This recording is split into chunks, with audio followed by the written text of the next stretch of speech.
evening and welcome. Tonight, help us find the answers to three of the most intractable cases, all of them unusual. The murders of Shirley Leach and Derek Kiley, and the two gunmen who held up an entire supermarket. We've several results, of which more later, but you may have seen that one Crimewatch viewer helped to solve the tragic deaths of Nicola and Harry Fuller. The Fullers were newlyweds who were shot at their home in Wadhurst in Sussex. We pieced together what clues there were and played a tape of a man's voice that was left on Harry's answer phone. A viewer rang Crimewatch suggesting a name, Stephen Young. Last month, Stephen Young was convicted of both murders and was given 2 life sentences. Well, our first case tonight has been baffling police for the past 3 months, simply because all their investigations have failed to reveal any possible motive. It's the murder of 47-year-old Derek Kiley at his flat in South London. By all accounts, he was a man with many friends and no enemies that anyone's been able to discover. Derek's girlfriend died last year, and our reconstruction begins at Hither Green Cemetery in southeast London. Derek was an immensely private person. He'd had a girlfriend for 2 years, but few of his friends knew about her until she died suddenly of a heart attack last November, aged only 37. His brother remembers Derek was devastated. Derek was really broke up. I've never seen him like this. He couldn't speak, he didn't seem to know what day it was. He was definitely in shock. To see him upset like that, falling apart, you know, he really was a bad scene for me and for Derek, I think. We lost touch over the years, and we was just getting back together again, which would have been terrific. He was a good guy, Dale. I mean, he'd do things like, he'd stop the traffic to let an old lady across the road. He was a real old softy, really, although he didn't give that in his appearance. Derek, or Del as he was known to his friends and family, had spent most of his life in South London. He'd lived in his flat in Harpenden Road in West Norwood for more than 10 years. Yeah, tell me about it. Look, don't worry yourself. Yeah, well, look, we'll sort something out. Well, leave it to me. Hang on, mate, look, I've got to go. There's someone at the door. I'll bill you later, yeah? Ta-da. Derek's friends knew they were always welcome to drop in for a chat. Hello, Jules. Hi, Ben. Come in, you. He used to actually call his flat the Haven. It was where people could go with their problems. I've known Dale for about 4 years. He was a very good friend to me. He was a very good friend to everybody. But although he did have a lot of friends, I felt that in the last 6 months he did get quite lonely, and he seemed quite desperate for people to be around him. In actual fact, he seemed quite frightened of being on his own. While people confided in him, Derek kept his own problems very much to himself. But there's no doubt that something had been worrying him. Before you threw that out? Now I stuck it back together again. Painted the flowers on myself. It's all right, isn't it? He was always mending things, always fixing things. I used to call him Mr. Fix-It. Well, Rolly? No, thanks. He used to spend most of his time actually in his flat. He used to call it his control centre, because where he used to sit he had everything to hand. His remote control, his answering machine and his telephone. Hello? Yeah, all right, mate. What's the mileage? Derek's main love was cars, and he made a business of doing up and selling second-hand vehicles. Yeah, we can do something, yeah. Consider it done. He was a familiar sight in the street, working on various old cars outside his house. Hi, Del. Hello, girl, how are you? All right, thanks. How are you? Not too bad. Hey, there's something I've got to say to you. That little cat of yours. He was such a good neighbour to us. We used to say that the best things about West Norwood were the fishmonger and Del. It cost me a fortune in cat food as well. I had a smash in my car and Del just completely took over. He just did everything. Oh, it's really good since you fixed it. Yeah, well, you should get onto the garage, you know. They ripped you off something rotten. Yeah, I know. I keep meaning to ring them. Yeah, we'll do it and let me know what they say. He was a real mixture. I mean, he came across as really macho, and yet you'd go round there and he'd be doing watercolours of cottages and sailing ships, which came as a real surprise. You know, it was quite a contrast to his image. I mean, I think he thought he was quite hard, but I certainly never saw him being aggressive, and he was a real honey to us. It's just after New Year, Sunday the 2nd of January. A neighbour remembers seeing a man coming from the direction of Derek's house that night and getting into a black 7 Series BMW. The witness describes the man as of Asian appearance, with a ponytail and in his mid-20s.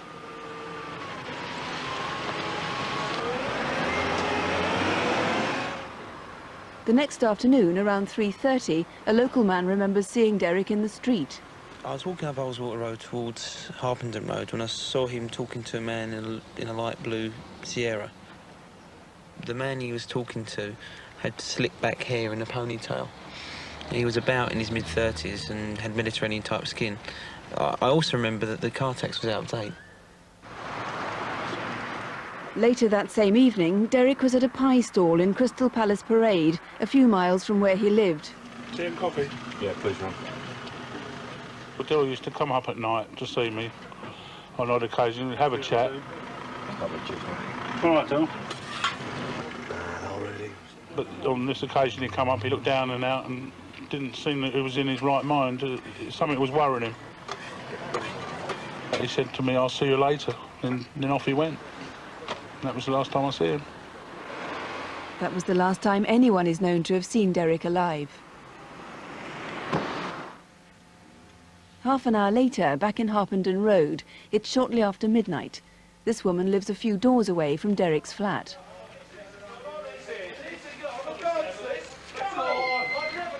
I heard what I thought was a woman scream. I went to the window and looked out, but I couldn't see anything. So I decided, as it was a woman that I thought had screamed, I'd go outside and check it out. I went out, had a good look round. I couldn't see anything, so I decided I'd better go back home.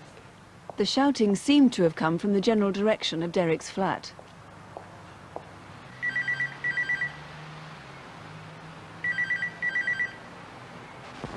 There's nobody available to speak to at the moment.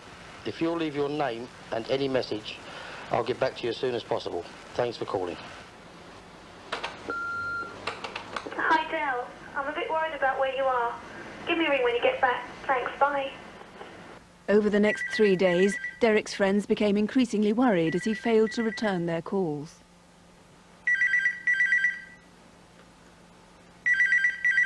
It was Thursday, January the 6th, when Derek's body was discovered in the flat. He died from multiple stab wounds. I do honestly miss him so much. We had so much going then between us. We were very, very close, and I think he was going to come back into the family, and we could have been a family again. It would have been tremendous to have had Del back. All I can say is I do really miss him very much. Well, Mr. Younger, as I said at the beginning, you've been really struggling to find a motive here. That's right. We don't know why anyone would want to kill Derek Kiley, but I'm sure somebody does know, and that would greatly assist us in finding out who did kill Derek. There were a few things stolen from his flat. Yes, there was a black bag containing a large amount of cash and a wristwatch, quite an antique-type wristwatch, about 1935s. It's slightly more oblong than the one being shown, but in point of fact, it was very valuable. So this watch could be really vital. It's interesting that we actually couldn't find one identical, but it's an oval version of this. Yes. There's no manufacturer's mark on it. No, that's right. But if anyone's been offered that, certainly since the 6th of January, we'd certainly like to hear from them. It could be very helpful. But you don't actually believe that robbery was the primary motive for Derek's murder? No, Derek was a very cautious man, and he wouldn't let anyone into his flat unless he knew them, and certainly there was no forcible entry, so I'm convinced that he knew his attacker, whoever it was. And whoever did attack him stabbed him many, many times, so there'd have been quite a lot of blood. Yes, and I would appeal again to anyone who, on the early hours of Tuesday, the 4th of January, came home with blood-stained clothing. There must be someone out there to whom that would apply, and if someone could ring in with that information, we'd be most grateful. The one person you know so far that you need to eliminate is the Asian man with the ponytail who was seen coming from the direction of Derek's flat on the 2nd of January in the evening. Yes, we know he was a regular visitor. He may have nothing to do with the murder of Derek Kiley, but we'd still like to trace this individual to eliminate him and find out what Derek was doing on the Sunday. And we've got a description of him. That's right. He's about 25 years of age, slim build, 6 foot tall, and the video fit is a good likeness to him. Now, if anybody can help in this case, there's a reward as well, isn't there? There is a very substantial reward offered by Crime Stoppers. Yes, that's right. Well, if you can help with any information to take this investigation further, please do ring us. The number here in the studio is 0500 600 600, or you can contact Gypsy Hill Police Station direct, and that number is 071 326 1212. That's 071 326 1212. Well, now to photo call, there have been 3 developments since last month's programme, 2 as a direct result of the appeal. These were the pictures. First, Colin Anderton, top left, whose girlfriend had been found murdered.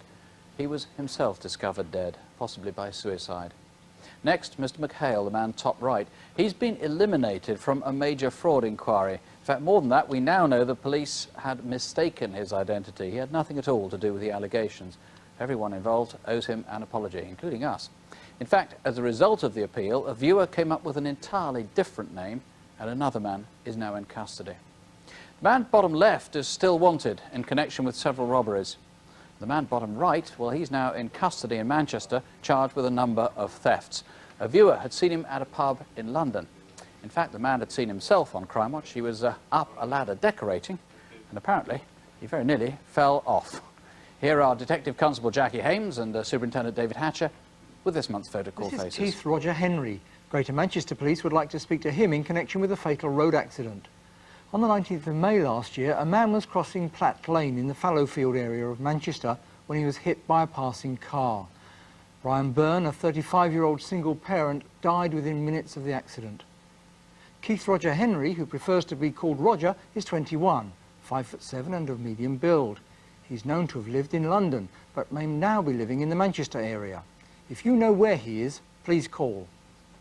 And do you know where this man is? He's Thomas Pedden, and colleagues in Yorkshire would like to talk to him in connection with a deception that happened earlier this year. In January, a 47-year-old woman from West Yorkshire handed over her life savings to a man she had met at a tea dance in Leeds. She has not seen the man or the money since. Thomas Pedden is 66 years old, 5'8", and speaks with a Scottish accent. He's known to use several different aliases and travels widely throughout Britain.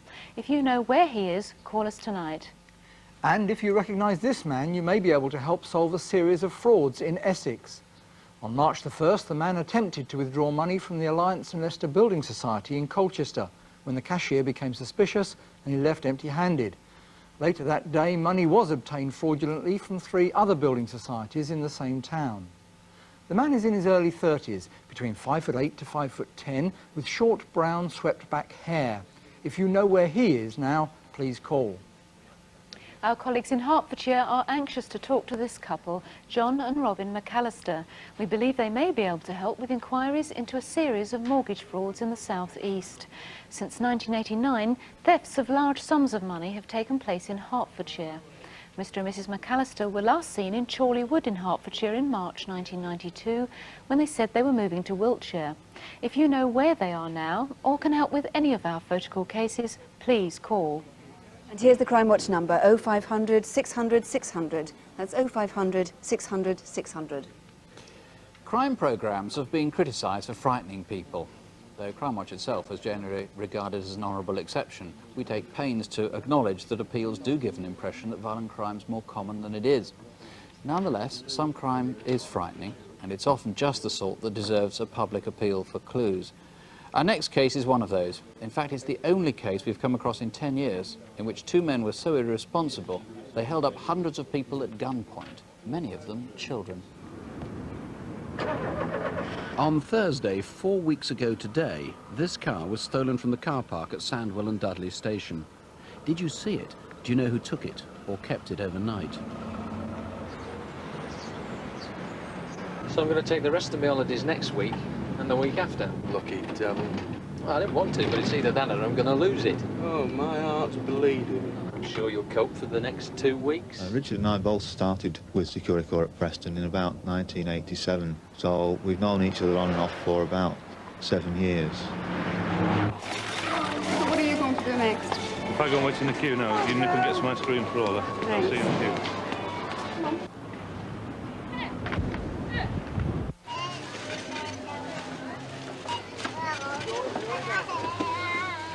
I was standing in the queue when I saw a guy who had no shopping with him, he had no trolley. He appeared to be looking in the direction of the till and the cash office door. He saw me looking at him. He appeared to become agitated. He then turned and walked away.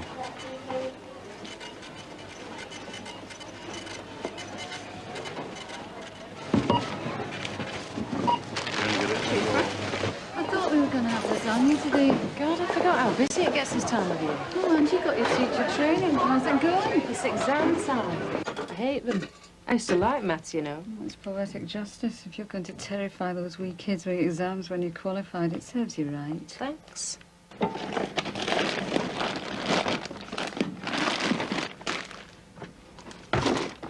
Now, I've been in the business about 7 years now without having suffered an attack.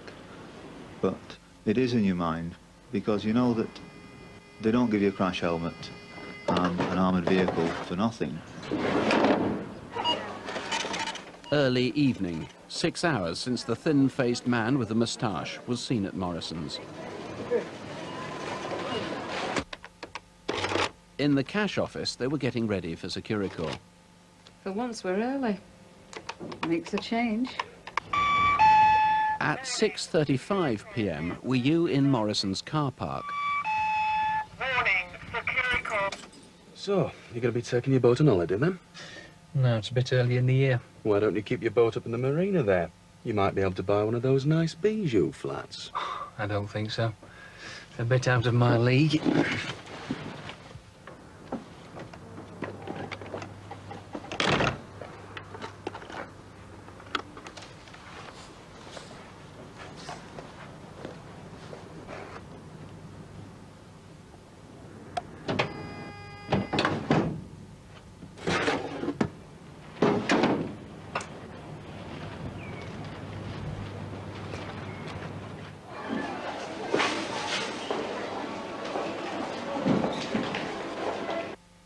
Did you see 2 men hanging round the car park? Like Richard in the van, you probably assumed they were Morrison's staff.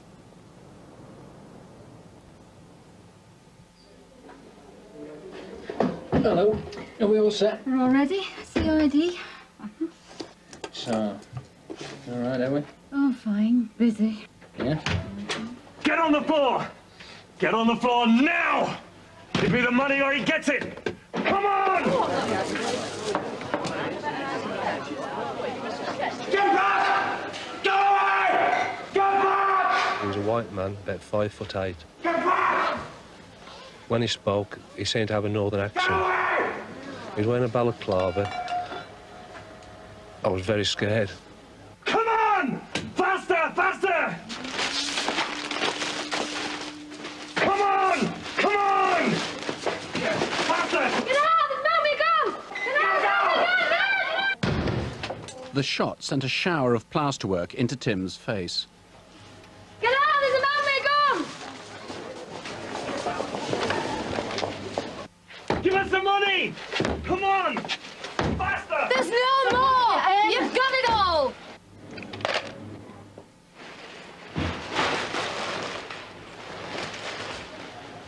Will someone please come? I heard people shouting for help over the tannoy. I looked out of the window and I saw 2 men.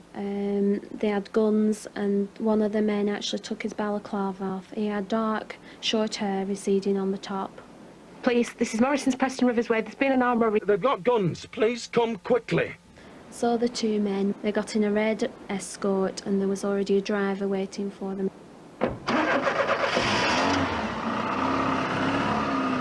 They then drove quickly out of the car park, behind the petrol station and on the main road towards McDonald's. You all right? Yeah. You come into this business and you have to expect this kind of thing to happen. You'd be living in a dream world if you didn't. Try to be cool about it, but at the time, it was still a frightening experience.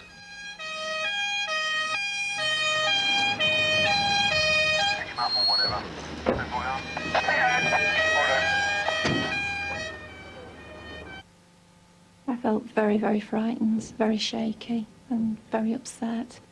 Not sleeping very well. Can't get to sleep at night or waking up early in the morning still thinking of it. What sort of car was it? It was a red Escort, bright red Escort. It's the worst experience that has ever happened to me. And that particular night, I was absolutely petrified. Because I honestly thought he was going to come in and kill us. I still can't get it out of my mind. The red Escort, registration number Hotel 701, Foxtrot Hotel Alpha, confirmed stolen from the Sandwell and Dudley Railway Station car park in the West Midlands yesterday. Did you see the car being abandoned a few hundred yards from Morrison's outside Texas Home Care? David Eves, pointing guns at children, at people shopping, it's more what you would expect from terrorism than from an ordinary crime. Well, armed robbery is not all that common, but in this case, they've got sawn-off shotguns, they were firing the shotguns into the wall, threatening women and children. It's a very nasty job. Have you ever seen anything like it? No, I haven't. Do you think there's a possibility if anybody in the store had made a wrong move, the guy would have discharged the gun at them? I mean, for all intents and purposes, it looks as though he might. Both men were very agitated, and I've no doubt if they'd been approached, they would certainly have shot somebody. OK, so your best bet, presumably, is there's going to be somebody in the underworld, somebody who knows who did this, and frankly, they're not going to stomach this sort of behaviour. Somebody out there knows who's done this, and Security Corps have put up a substantial reward for information leading to a conviction for this job. How can other people help? I mean, obviously, there were a lot of appeals within the body of that film. What happened at the end? I mean, they dumped the car a couple of hundred yards away from Morrison's. What did they do then? Do you know? They ran across Rivers Way at Preston. Now, they either got into another vehicle or what have you. If anybody saw them running or saw them getting into another vehicle, then obviously we'd like to speak to them, speak to them. OK, and obviously you want to know about that car, H701FHA, not where it is now, but that was stolen on the 17th and then used on the robbery on Friday the 18th, so somewhere that was kept overnight. Somebody may have seen it being taken from the Dudley railway station, or for the 24 hours it's been missing prior to the robbery. We'd like to know where it was, and if anybody could help us, then we'd be glad to speak to them. Perhaps the most important clue, who knows, it was this chap, fairly thin-faced with a moustache, who was seen in Morrison's at lunchtime. He was seen, he wasn't shopping, he was certainly watching the cash office. So he needs to be eliminated from our inquiries, so we need to trace him. But he might not have been one of the robbers? We don't know at this stage, it's just somebody that was acting suspiciously, and we need to speak to him. OK, well, his description, there he is. He's about 5'10", and his hair, as you can see, is dark, but it's going grey, and he's fairly average build, I think. If you can help in any way with this case, here's the number. It's a free call number here in the studio, 0500 600 600, or you can ring Preston Police Station direct. That's 0772 617 771, 0772 617 771. Well, we're getting not so much fast and furious, but slow and steady volume of calls today. I've been taking notes around the place. We've been getting some calls on the Derek Kiley murder. Several viewers have rung, some with suggestions as to the identity of the Asian man who was seen coming from his flat on the 2nd of January, and some suggestions as to the watch and where that might have been seen for sale.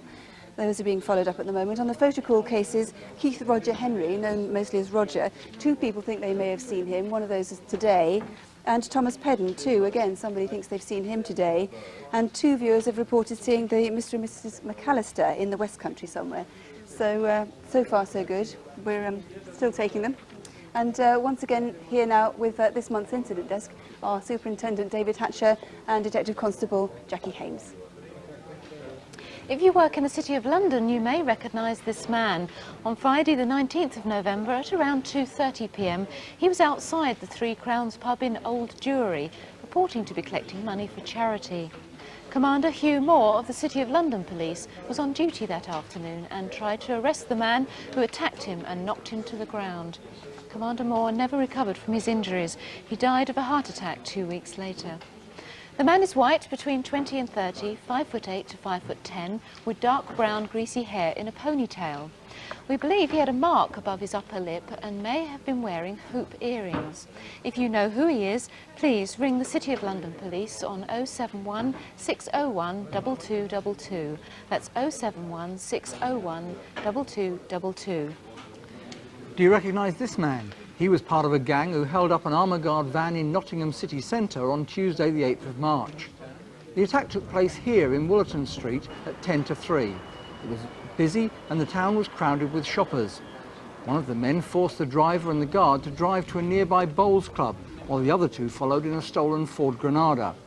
However, when they reached the club, the robbers were foiled by the van's security system and fled empty-handed. The robber is distinctive, wearing a pork pie hat. He's 35 to 40, 5'10", slim build with a tanned complexion. If you recognise him or can help in any way, there is a reward. The Nottinghamshire Police have set up a special free phone number at their headquarters, 0800 626 999. That's 0800 626 999. Our colleagues in London need your help to solve the murder of 51-year-old Barry Stubbings. Mr. Stubbings was a successful stockbroker. Since his death, it's been discovered that he was gay. He sometimes used the names Tony Andrews and Tony Procouncil. Barry Stubbings' body was found at his flat in Spitalfields, East London. We believe he was killed between midnight the 29th of March and 3 a.m. the next morning. We know earlier that day he travelled to Leicester by train. It's possible that you saw him or spoke to him. If so, we'd like to hear from you. At about midnight, this man was seen outside the block of flats where Mr. Stubbings lived. He's in his mid-40s, around 5'7", average build with a greying beard. He was wearing a suit, white shirt and dark tie.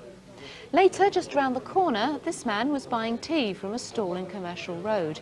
He's between 40 and 50, 5'9", average build with dark hair greying at the temples. A number of items were stolen from the flat, including a weekend bag like this. Perhaps you know someone who acquired a Samsonite bag around the time of the murder. If you recognise either of these men or can help in any way, please call the incident room on 071 488 6664. Or if you prefer, you can call Gallop, the Gay London Policing, on 071 233 0854. Perhaps you recognise this man. He disguised himself as a security guard to carry out 2 armed robberies on a Security Express van in Middlesex. The most recent attack happened on Friday morning, the 28th of January, when the van was making a delivery in Hayes. The robber threatened the guard with a knife similar to this before fleeing with the cash. It's a distinctive Bowie-style hunting knife with a black handle and a 6-inch serrated blade. The robber fled in a burgundy Ford Sierra, registration C638WLY. The car had been stolen on the 12th of January from George Street car park in Uxbridge. If you saw the vehicle between then and the day of the robbery, the 28th of January, you might have valuable information. The robber is between 35 and 40, about 6 foot tall, of stocky build, with dark hair and glasses. If you can help in any way, please call the Metropolitan Police on 081 569 1212. That's 081 569 1212. And here's our number, 0500 600 600. It's a free call number, and we've almost 30 lines here, 0500 600 600. Incidentally, you may have read about this man in the last few days. He's a convicted murderer, John Massey. He escaped on Monday from prison officers who were escorting him. Police warn he may be dangerous. He's 46, 5'10", slim, with dark hair that's going grey. Please call us if you've seen him, or you can ring Kentish Town CID on 081 733 6031. Well, our next case is an indiscriminate, futile murder. It's the kind of crime that happens luckily very rarely, but that's no consolation for the victim's family and friends. Shirley Leach was a pensioner. She lived in Greater Manchester, and our reconstruction begins in the small hours of Friday, the 7th of January, in Bury town centre. Yeah, it's a good night down there on a Thursday. That's not bad.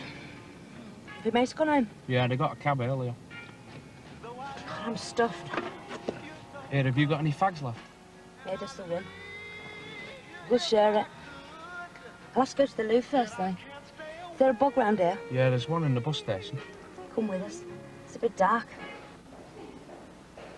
The couple walked to the toilets at the Bury Interchange, the town's central bus depot.